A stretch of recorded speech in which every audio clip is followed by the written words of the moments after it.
नमस्कार दोस्तों। आज मैं आपको सुनाने जा रही हूँ। अचानक घर पहुंची बेटी ने बंद घर में ऐसा क्या देखा कि उसके पैरों तले जमीन खिसक गई। रजनी, पता नहीं गौरी कहाँ चली गई। कल सब लोग हॉस्टल से अपने अपने घर जा रहे हैं और इस लड़की का कुछ नहीं पता। रीना, तुमने गौरी को देखा है क्या? रीना बोली, गौरी तो कुछ सामान लेने के लिए मार्केट गई है। तू आ गई गौरी? यार कहाँ गई थी? हम दोस्तों के पास आज का ही तो समय है कि एक दूसरे के साथ रहने का। फिर कल तो सब अपने अपने घर चले जाएंगे। वैसे तेरे हाथ में ये क्या है, जरा दिखा। वाह, कितनी खूबसूरत साड़ी है। किसके लिए ली है? रजनी बोली, माँ के लिए। और किसके लिए? मैं बहुत खुश हूँ कि कल फाइनली मैं माँ से मिलने घर जा रही हूँ और अब उनके साथ ही रहूंगी। गौरी ने कहा। गौरी यार, बुरा मत मानना, लेकिन जितनी खुश तू दिखाई दे रही है अपनी माँ से मिलने के लिए, क्या उतनी खुश तेरी माँ भी होंगी तुझसे मिलने के लिए? रीना ने पूछा। मतलब जब से तू इस हॉस्टल में आई है तेरी माँ ने ना तो एक बार भी फोन किया है, ना ही उनकी कोई चिट्ठी आई है। गौरी बोली, इस सवाल का जवाब तो मैं भी वहां से जानना चाहती हूँ कि आखिर क्यों उन्होंने मुझे खुद से दूर रखा। ना कभी कोई फ़ोन किया, ना ही कोई चिट्ठी भेजी। बस हर महीने हॉस्टल में पैसे भेज देती हैं ताकि मेरी पढ़ाई में कोई रुकावट ना आए। हाँ, मेरे लिए नए कपड़े भी भेजती हैं, लेकिन ये नहीं पूछती कि बेटी तू कैसी है। बिना मांगे ही मेरी हर मांग पूरी हो जाती है, सिवाय माँ के पास जाने की। लेकिन कल मेरे हर सवाल का जवाब माँ को देना होगा। कल वो चाहकर भी मुझसे झूठ नहीं बोल सकती। अच्छा ये सब छोड़ो, हमें पैकिंग भी तो करनी है। रजनी बोली, हाँ यार, पैकिंग करने के लिए सारा सामान अभी ऐसे ही पड़ा है। चलो चलो जल्दी से पैकिंग करते हैं, फिर आराम से बैठकर बातें करेंगे। गौरी के सभी फ्रेंड्स पैकिंग करने लग जाते हैं। गौरी अपने मन में सोचती है कि गौरी आ रही है माँ, कल आपको मेरे हर सवाल का जवाब देना होगा। इतने साल पढ़ाई के बहाने आपने मुझे खुद से दूर रखा, लेकिन कल देखती हूँ कि आप कौन सा बहाना बनाती हो मुझे खुद से दूर करने के लिए। अगले दिन गौरी हॉस्टल से अपने घर के लिए चल देती है। मुंबई से दिल्ली तक का सफ़र उसके लिए मानो 7 समुंदर पार करना था। उसका दिल बार बार बस यही कह रहा था कि जब वह माँ से मिलेगी तो क्या कहेगी, उन्होंने उसे खुद से दूर क्यों रखा। इस बात के लिए शिकायत करेगी या फिर उन्हें प्यार से गले लगा लेगी। तरह तरह के सवाल चल रहे थे उसके मन में, और इन सवालों के बीच कैसे मुंबई का रास्ता कट गया उसे पता ही नहीं चला कि कब दिल्ली आ गई। गौरी जब दिल्ली के स्टेशन पर उतरी तो मन में सोचती है कि बस अब कुछ कदमों की दूरी है, फिर आप और मैं आमने सामने होंगे, हर सवाल का जवाब होगा। गौरी टैक्सी वाले को रोकती है और कहती है कि चांदनी चौक चलोगे क्या भैया? टैक्सी वाले भैया कहते हैं कि हम चलेंगे तो, लेकिन पूरे 300 रुपये लगेंगे। गौरी मुस्कुराकर कहती है कि अगर आप 500 भी मांग लेते तो मैं मना नहीं करती, क्योंकि आज मैं इतने सालों बाद अपनी माँ से मिलने वाली हूँ, इसलिए आप चिंता मत करो, आपको पैसे आपको मिल जाएंगे। टैक्सी वाले भैया गौरी को लेकर चांदनी चौक पर आते हैं और कहते हैं कि लो, आपका चांदनी चौक आ गया। गौरी टैक्सी वाले भैया को उनके पैसे देने लगती है तो टैक्सी वाले भैया गौरी से कहते हैं कि लगता है आप अपनी माँ से बहुत प्यार करती हैं। एकदम गौरी का मुस्कुराता हुआ चेहरा उदासी से भर जाता है और मन में सोचने लगती है कि मैं माँ से कितना प्यार करती हूँ सबको दिखाई देता है, लेकिन माँ मुझसे कितना प्यार करती है कि मुझे क्यों नहीं दिखाई देता। क्यों मुझे बार बार ये लगता है कि माँ बस मुझसे छुटकारा पाना चाहती है। शायद इसलिए उन्होंने मुझे खुद से दूर रखा। लेकिन जो भी हो, आज हर सवाल का जवाब माँ को देना होगा। इसके बाद गौरी चांदनी चौक से अपने घर के लिए चल देती है। गौरी का घर चांदनी चौक से कुछ ही दूरी पर था, मगर ये दूरी गौरी को 7 जन्म की दूरी लग रही थी। उसका मन तो था कि उड़कर अपने घर पहुंच जाए, लेकिन ये उसके हाथ में नहीं था। जल्दी जल्दी गौरी अपने घर पहुंची तो देखा घर का तो ताला लगा हुआ है। गौरी उदास हो गई, लेकिन फिर मन में सोचने लगी शायद माँ बाहर गई होंगी, क्योंकि माँ को थोड़ी ना पता था कि मैं आने वाली हूँ। और मैंने भी उन्हें नहीं बताया, क्योंकि अगर उन्हें बता देती तो शायद माँ फिर से मुझे खुद से दूर करने की कोशिश करती। और वैसे भी मेरे पास तो हमेशा से ही घर की दूसरी चाबी रहती है। जब तक माँ घर नहीं आती हैं मैं ताला खोलकर अंदर चली जाती हूँ और घर के अंदर उनका इंतज़ार करती हूँ। ऐसा सोचकर गौरी घर का ताला खोलने लगती है और जैसे ही ताला खोलकर अंदर जाती है तो उसकी नज़र सामने दीवार पर पड़ती है, जिस पर उसकी माँ की तस्वीर टंगी है और तस्वीर पर फूलों की माला चढ़ी है। और तस्वीर के नीचे लिखा था कि भगवान माया राघव की आत्मा को शांति दे। ये सब देखते ही गौरी नीचे गिर पड़ी। लगता है मानो उसके पैरों के नीचे से जमीन ही निकल गई हो और आंखों से आंसू बहने लगे। एक पल में मानो उसकी पूरी दुनिया ही उजड़ गई हो। गौरी खुद को संभाल नहीं पा रही थी, लेकिन तभी पीछे से एक आवाज़ आती है, गौरी तुम आ गई, मुझे तुम्हारा ही इंतज़ार था। ये आवाज़ गौरी ने पहले कभी नहीं सुनी थी। गौरी ने पीछे मुड़कर देखा तो एक औरत नीले रंग की साड़ी पहने खड़ी थी, जिसके बाल बहुत लंबे लंबे, हाथों में चूड़ियाँ, गले में एक बड़ा सा हार पहने हुए हैं, कानों में लंबे लंबे झुमके और बालों में गजरा लगा है। गौरी ने इस औरत को पहले कभी नहीं देखा था। वह औरत गौरी के पास आती है और उसे गले से लगा लेती है। जब गौरी उस औरत की गले लगी तो उसे कुछ अपनेपन का एहसास ही नहीं हो रहा था। माँ की मृत्यु का सदमा था तो बोलने का साहस भी नहीं कर पा रही थी। इतने में वह औरत गौरी से कहती है कि गौरी बेटिया, मैं तुम्हारा कब से इंतज़ार कर रही थी, कब तुम आओ और मैं कब तुम्हें तुम्हारी माँ की आखिरी चिट्ठी दूँ। मैं जानती हूँ गौरी बेटिया कि तुम्हें अपनी माँ की मृत्यु का बहुत बड़ा सदमा लगा है, लेकिन शायद भगवान की ऐसी इच्छा थी। गौरी बोलने का साहस तो नहीं कर पा रही थी, लेकिन जैसे तैसे साहस करके उसने उस औरत से पूछ ही लिया कि आप कौन हो और मेरी माँ की मृत्यु कब हुई, मुझे खबर क्यों नहीं दी। बेटिया, मैं तुम्हारी माँ की बहुत पुरानी सहेली हूँ। मैं जानती हूँ कि तुम बहुत आप भगन बेटी हो, जो अंतिम बार अपनी माँ के दर्शन भी नहीं कर पाई। तुम्हारी माँ बहुत लंबे समय से बीमारी से ग्रस्त थी। अपनी बीमारी के बारे में तुम्हारी माँ ने तुम्हें इसलिए नहीं बताया कि तुम्हारी पढ़ाई में कोई रुकावट ना आए। अपने अंत समय में तुम्हारी माँ ने तुम्हारे नाम की चिट्ठी लिखी है, जिसमें तुम्हारे लिए कुछ उन्होंने लिखा है। तुम्हारी माँ ने मुझसे कहा था जब गौरी आए तो उसे ये चिट्ठी दे दे।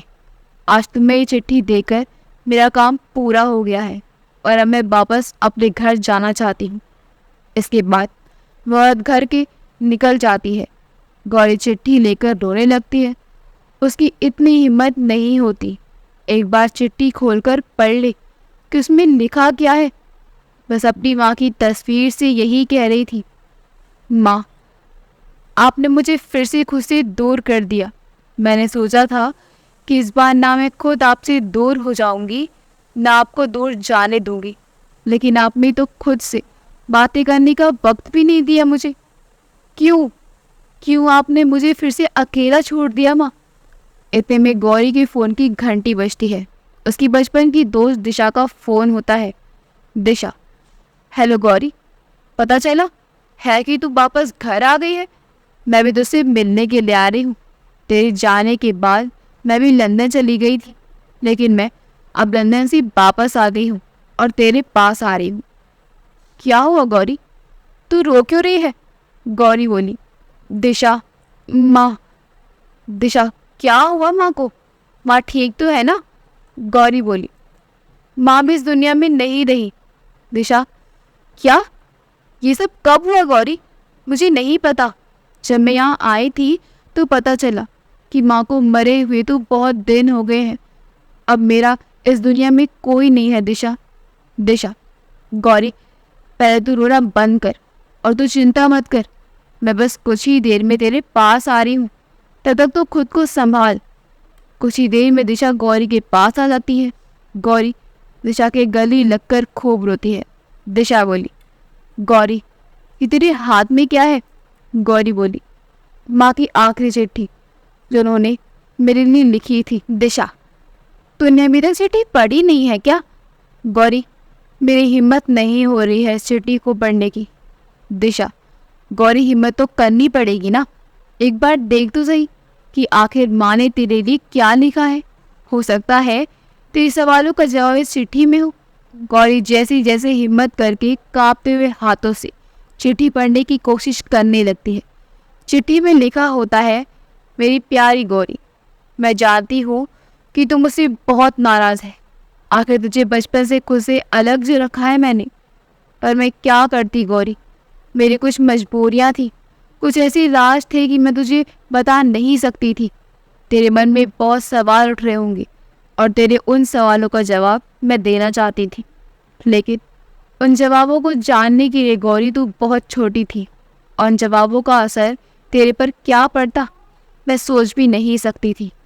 मैंने सोचा था कि जब तू अपनी पढ़ाई पूरी करके आएगी मैं तेरे हर सवालों का जवाब दूंगी, लेकिन शायद जिंदगी ही नहीं चाहती थी कि तेरे मन में उठ रहे सवालों का जवाब तुझे मिले। इसलिए तो भगवान मुझे अपने पास बुला रहे हैं। मरने से पहले एक बार तेरा चेहरा देखना चाहती थी गौरी, परंतु अगर मैंने तुझे अपनी बीमारी के बारे में बता दिया होता तो तू अपनी पढ़ाई छोड़कर आ जाती, और मैं नहीं चाहती थी कि मेरी वजह से तेरी पढ़ाई में कोई रुकावट आए। और शायद भगवान भी यही चाहते हैं कि मेरे मरने के बाद सारे राज दफन ही जाए, क्योंकि मैं हकीकत बताकर तुझे ज़िंदगी भर का दुख नहीं देना चाहती। और ये भी हो सकता था कि हकीकत जानने के बाद तो मुझसे बहुत ज़्यादा नफ़रत करे। बचपन से तेरी नाराज़गी तो झेली है मैंने, मगर तेरी नफ़रत बर्दाश्त नहीं कर पाती। इसलिए इस चिट्ठी में तेरे सवालों का जवाब नहीं लिख रही हूँ, मैं बस इतना लिख रही हूँ कि तेरी माँ तुझसे बहुत प्यार करती है। गौरी, हो सके तो मुझे माफ़ कर देना कि मैं तेरे सवालों का जवाब नहीं दे रही हूँ, और अपनी नाराज़गी भूल कर मेरी आत्मा की शांति के लिए प्रार्थना करना, क्योंकि मेरी आत्मा को तभी शांति मिलेगी जब तू प्यार से मेरे लिए प्रार्थना करे। मेरी प्यारी गौरी, तुम्हारी माँ। गौरी, ये चिट्ठी मेरी माँ को नहीं है, ये मेरी माँ की नहीं है। दिशा बोली, क्या? तुझे कैसे पता कि ये चिट्ठी तेरी माँ की नहीं है? गौरी, क्योंकि मेरी माँ मुझे प्यार से लाडो रानी कहती थी, और चिट्ठी में एक बार भी उन्होंने लाडो रानी का जिक्र नहीं किया है। इसलिए मुझे पूरा यकीन है कि ये चिट्ठी मेरी माँ की नहीं है। कुछ तो ऐसा है जो मुझसे छुपाया जा रहा है। दिशा, अगर ऐसा है तो फिर तुम सच का पता कैसे करोगी?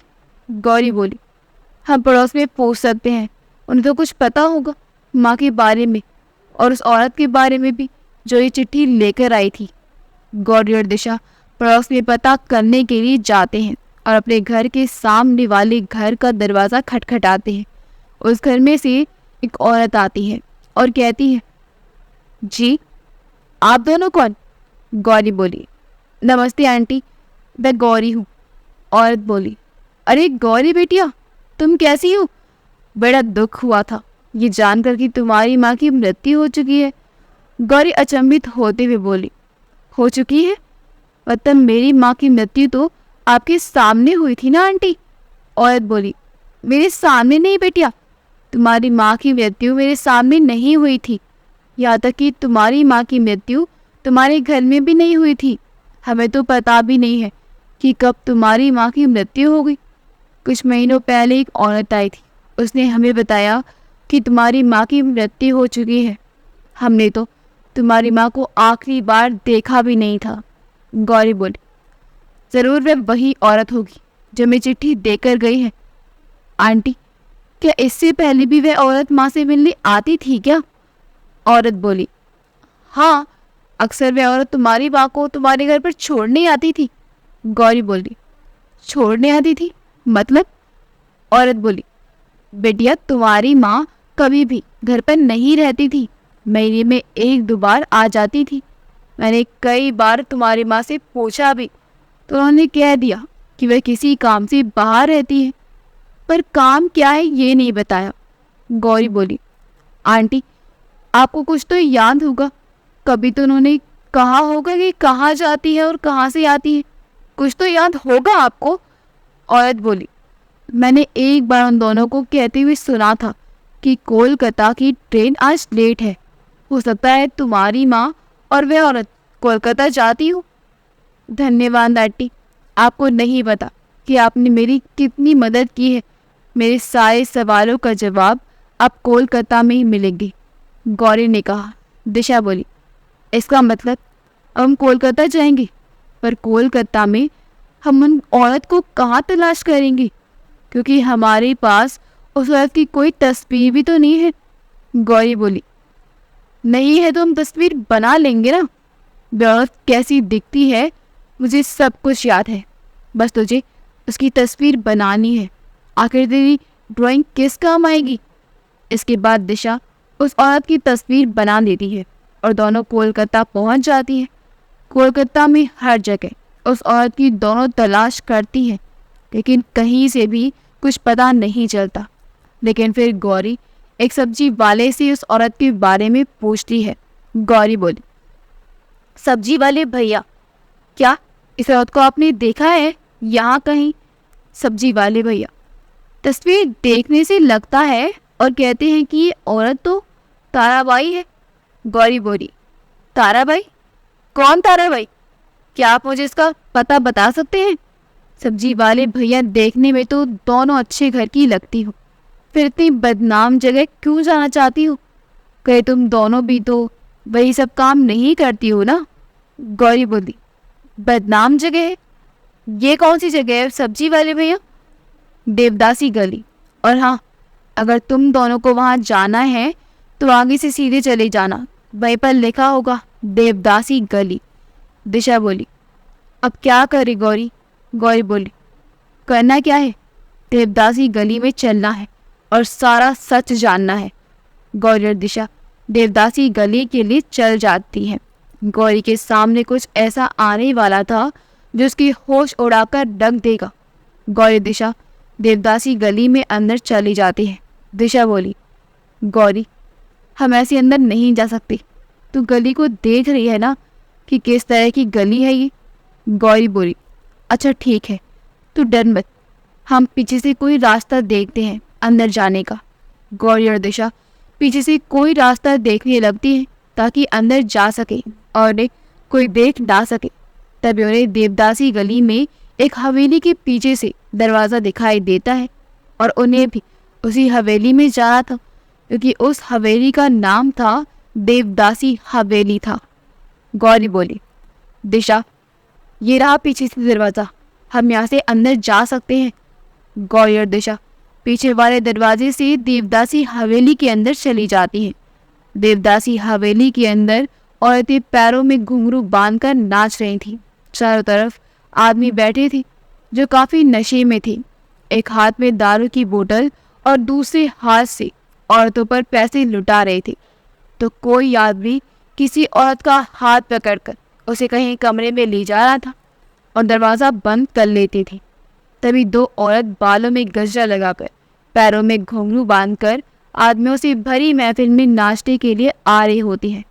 गौरी जैसे ही उन औरतों में से एक औरत का चेहरा देखती है, उसके एकदम पीछे की तरफ हो जाते हैं और आंखों से आंसू बहने लगते हैं। आखिर कौन थी वे औरत। जब दोनों औरत नाचने के लिए आती है तो एक तीसरी औरत सविता ताई कहती है कि अब आपके सामने देवदासी हवेली की मायाबाई और ताराबाई मुजरा करने के लिए आ रही हैं। मायाबाई और ताराबाई आती हैं और नाचने लग जाती हैं। ये देखकर गौरी को अपनी आंखों पर विश्वास ही नहीं हो रहा था कि जिस माँ को उसने मरा हुआ समझ लिया था वह देवदासी हवेली पर बड़ी महफिल में मुजरा करती है। गौरी गिरने वाली होती है, लेकिन दिशा उसे संभाल लेती है और कहती है कि दिशा, गौरी ये तो हमने कभी सोचा भी नहीं था, तुम्हारी माँ एक नाचने वाली है। हमने तो क्या सोचा था और क्या हो गया? गौरी, चलो यहाँ से, इससे पहले कोई हमें देख ले। गौरी बोली, नहीं, मैं यहाँ से नहीं जाऊंगी दिशा। दिशा बोली, यार रुकर करना भी क्या है? तुझे सच का तो पता चल गया है ना कि तेरी माँ तुझे अपने साथ क्यों नहीं रखना चाहती थी? क्योंकि उन्हें देवदासी हवेली में मुजरा जो करना था। क्या क्या बोला? गौरी ने दिशा से कहा। मुझ पर क्यों गुस्सा कर रही है? मैं तो बस वही बोल रही हूँ जो देखा है। दिशा बोली। गौरी बोली, मुझे नहीं पता कि मेरी माँ ने ये सब क्यों किया है। बस मुझे ये जानना है कि मेरी माँ ने मेरे से इतना बड़ा झूठ आखिर क्यों बोला। पता नहीं क्यों, पर मेरा दिल कह रहा है जैसा दिखाई दे रहा है वैसा कुछ नहीं है। अभी भी कुछ ऐसा है जो मैं नहीं जानती और मुझे वही जानना है। तू इस देवदासी हवेली से बाहर जा। दिशा बोली, नहीं, मैं तुझे अकेली छोड़कर कहीं नहीं जाने वाली हूँ। गौरी बोली, दिशा मेरी बात समझने की कोशिश करो और जैसा मैं कह रही हूँ वैसा ही करो। तू बाहर जा और मैं जब कहूँ तभी अंदर आना और अपना फ़ोन चालू रखना। यहाँ जो भी होगा वो तुझे सब सुनाई देता रहेगा। अब जाओ यहाँ से। दिशा चली जाती है, लेकिन तभी सविताताई गौरी को देख लेती है। सविताताई को लगता है कि गौरी कोई पुलिस वाली है जो उस हवेली की खबर निकालने के लिए रूप बदल कर आई है। सविताताई उसे मजा चकाना चाहती है ताकि फिर से कोई पुलिस वाली रूप बदल कर ना आ जाए। सविताताई के कुछ गुंडे गौरी का हाथ पकड़कर भरी महफिल में ले जाते हैं। सविताताई महफिल में बैठे आदमियों से उसकी बोली लगाने के लिए कहती है। कोई आदमी उसकी 11 लाख की बोली लगा रहा था तो कोई 12 लाख की। अंत में जाकर 21 लाख की बोली लग गई गौरी की। तभी सविता ताई एक औरत से कहती है कि ले जाओ इसे कमरे में और तैयार करो। औरत गौरी का हाथ पकड़कर कमरे में ले जा रही होती है। तभी गौरी की माँ की नज़र उस पर पड़ती है और गौरी की माँ गौरी के पीछे पीछे उसके कमरे में चली जाती है और कमरे में जाते ही गौरी को गले से लगा लेती है। लेकिन गौरी अपनी माँ को धक्का दे देती है और कहती है, दूर रहो मेरे से, खबरदार जो मेरे पास आने की कोशिश भी की तो। गौरी की माँ बोली, लाडो तू ऐसा क्यों बोल रही है और तू इस देवदासी हवेली पर कैसे आ गई? गौरी, क्या हुआ? आपको डर लग रहा है कि आपका राज खुल गया है? आपको पता है जब मुझे पता चला कि आप इस दुनिया में अब नहीं रही, मैं पूरी तरह से टूट गई थी। आपने आपको अब भगवान समझ रही थी कि अंतिम बार अपनी माँ के दर्शन भी नहीं कर पाएंगे। बचपन से सब मुझे कहते थे कि तू बहुत अभागन है, कि तेरी माँ तेरे साथ नहीं रहती। लेकिन मुझे पता था कि ज़रूर मेरी माँ की कोई मजबूरी होगी, इसलिए मुझे खुद से दूर रखती हैं। लेकिन आज मैं कहती हूँ कि मैं बहुत अभागन हूँ जो मुझे आप जैसी माँ मिली है, बस चलन कहें की। माया बोली, लाडो एक बार मेरी बात तो सुन, मैंने जो किया मेरी मजबूरी थी। गौरी बोली, लेकिन मैं जो करने जा रही हूँ मेरी कोई मजबूरी नहीं है। आज तक आप इस देवदासी हवेली की शान थी ना, इस देवदासी हवेली की महफिल में मुजरा करती थी, तो आज से आपकी बेटी भी यही काम करेगी। आखिर बेटी माँ पर ही हो जाती है ना। आज से मैं भी इस देवदासी हवेली की महफिल में मुजरा करूँगी।